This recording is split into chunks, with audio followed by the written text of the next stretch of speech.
పంచిర్యాల జిల్లా బెల్లంపల్లి కాశీపేట మండలాల్లో పెద్ద పులి సంచారం స్థానికులను కంటి మీద కొనుకు లేకుండా చేస్తోంది. పులి భయంతో కర్నాల, లక్ష్మీపూర్, బుగ్గగూడెం, గోండుగూడ, అంకుశం తదితర గ్రామాల ప్రజలు పొలాలకు వెళ్లడం లేదు. అటవీ ప్రాంతాల్లోని నీటి కుంటలు, పత్తి చేళ్లు పెద్ద పులికి ఆవాసంగా మారాయి. పులి సంచారంతో స్థానికులు భయాందోళనకు గురవుతున్నారు. అధికారులు వెంటనే పులి ఆచూకీని కనిపెట్టాలని కోరుతున్నారు. సమీప గ్రామాల ప్రజలు అప్రమత్తంగా ఉండాలని అధికారులు హెచ్చరించారు.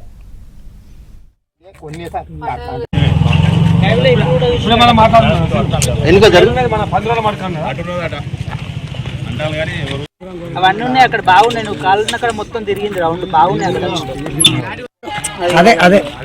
చాలా ఇబ్బందిగా అంటే చాలా భయభ్రాంతులకు గురై పొలాలలో కనీసం పంపులు పెట్టుకోవడానికి కూడా భయభ్రాంతులకు గురవుతున్నారు. కాబట్టి అధికారులు అధునాతన ఏదైతే వాళ్లకు పరికరాలు ఇచ్చి ఆ పులిని ఎక్కువ సిబ్బందిని పెట్టి దాని అడవి మార్గానికి మళ్లించే ప్రయత్నం చేయాలనేది మా కోరిక.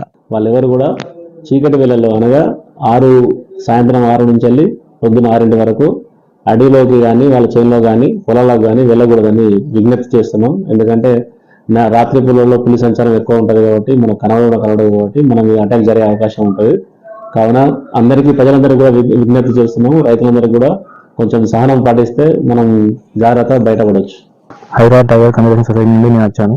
టైగర్ ట్రాకింగ్ చేస్తున్నాను. దీని భాగంగా ప్రజలు దానికి ఏమి ఇబ్బంది కలిగించకుండా చూడాలని నేను కోరుకుంటాను. ఫారెస్ట్ అధికారులతో కలిసి మేము ట్రాకింగ్ చేస్తున్నాం. ఆల్రెడీ దానికి ఏమి ఇబ్బంది కలగకుండా చూడడమే మా బాధ్యత. అట్లాగే ప్రజలు కూడా దానికి ఏమి హాని కలగకుంటే అది వచ్చిన దారిలో అది రిటర్న్